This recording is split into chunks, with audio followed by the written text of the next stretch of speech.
I think clearly the United States is pulling towards itself with supply partners around the world, but also with an attempt to go more domestic in manufacturing. You will see similar things happening in Europe, where you will have to find ways to get access to materials. And of course, China is reorienting. China has already gone a bit more domestic, and then it's reorienting to Asia a little bit. And I think what you will see is on certain flows, countries need to choose which side, in a way, they're taking. On others, maybe it can still stay a bit mixed.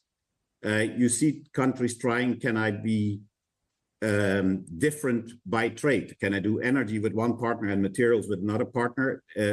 We'll see how that develops. That's, of course, for the politicians to decide, but it's a complex territory.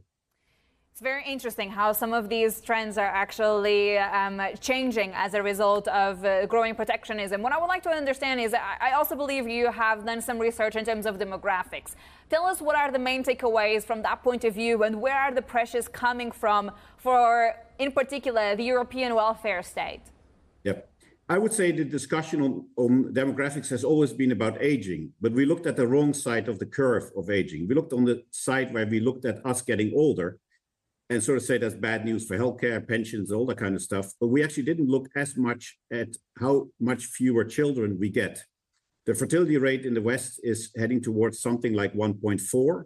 But what we found very surprising is when we looked at the comprehensive set of data across the world, is that the fertility rate for the whole world is heading below replacement rate. If you take sub-Saharan countries out, we are already at replacement rate for the entire world. So we are heading towards something of an age of dependency and depopulation. If you imagine that you, like Korea, are at 0.9 or something like that fertility rate, that means you do 3 generations of that and you kind of decimated the population. So that's depopulation.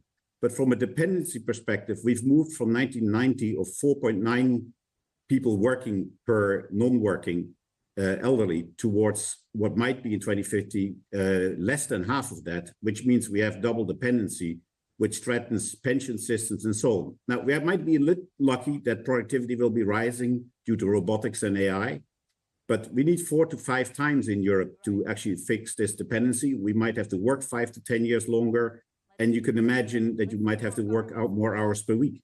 The numbers are much bigger than we thought.